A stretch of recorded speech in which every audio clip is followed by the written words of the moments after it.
Hey, BNI Real Estate Dream Team wanted to just make a quick video because figured this might be the easiest way than trying to get everybody together on a call. So anyways, at the meeting yesterday, which was beginning of June, Lindsay had mentioned something about the short-term rental and trying to do property and have some tax advantages. Wanted to dive into that a little bit to just give you guys a few nuggets to use for yourself, your clients, and just to know what's out there. Um, some people in this area, tax professionals, are doing this to an extent. Around the country, it's not really that well known. It's something that I have helped develop even some different facets of at some of the firms and expand, so it's kind of fun. But anyways, with that said, let's talk taxes and how we can really reduce taxes using real estate and short-term rentals. So what we're going to talk about today is going to be for not real estate professionals. So this is going to be your clients or something that you can use, but you don't necessarily have to be a real estate professional. In income tax world, we first look at where income is generated and how that is going to be taxed because that's how we're going to create the fit.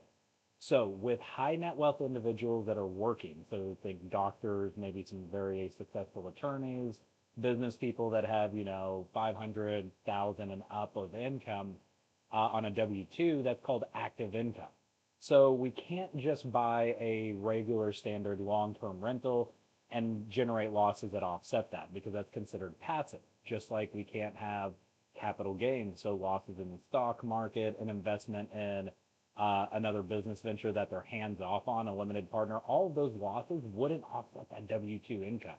The IRS says no, those are two different categories and two different buckets. So what we need to do is find a way to offset that income and reduce it. That's where the strategy of short-term rentals comes in because there's a carve out in the tax code that says if we have a house and it's short-term rented, by definition, we can then have the losses offset active income because it's seen as active losses. With that said, what we need to do is we need to make sure we're kind of hitting the benchmarks of that short-term rental.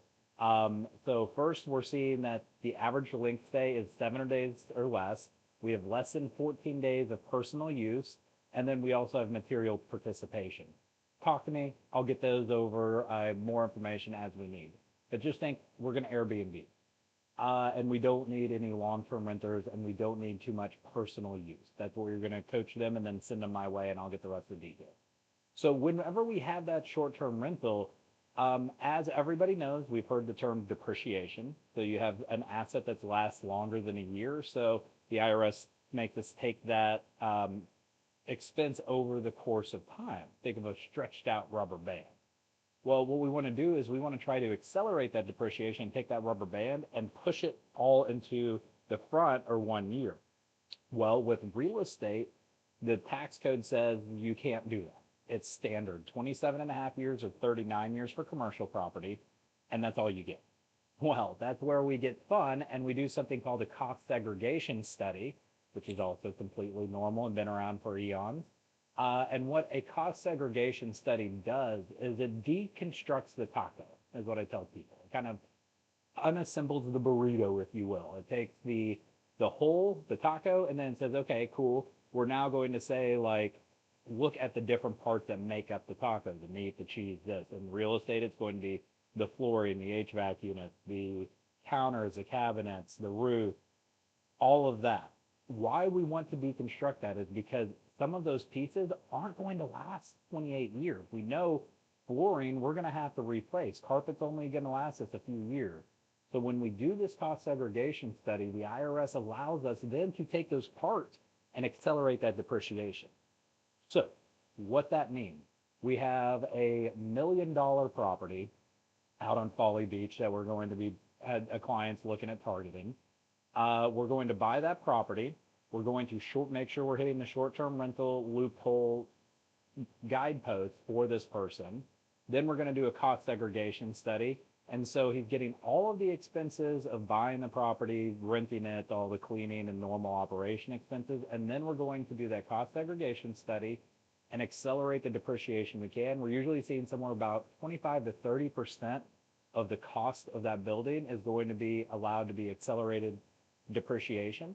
So upwards of maybe $300,000, 200 to $300,000. Each property is different. That's why it's a range. But that's going to generate that loss.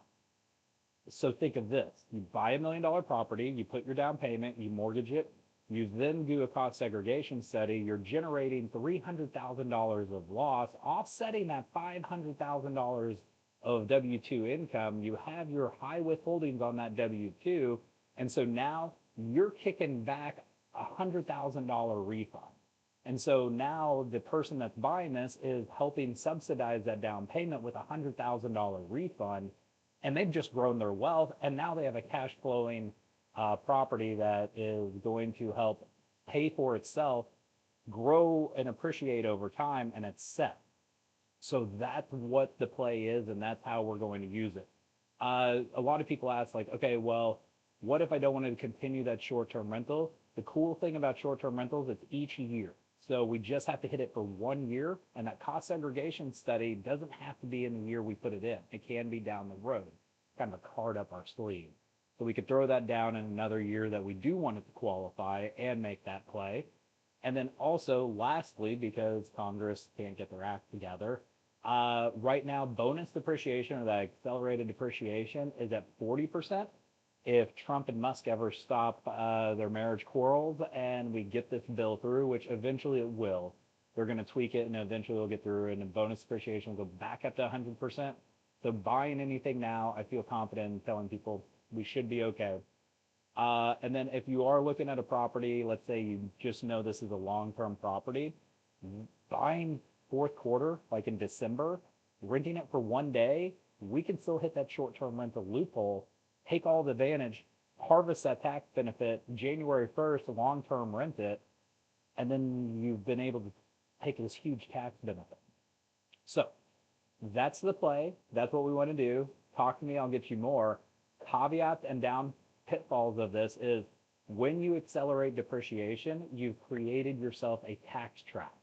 So taxes, when you sell a property, are generated by your basis, what you paid for the property, then reduced by depreciation.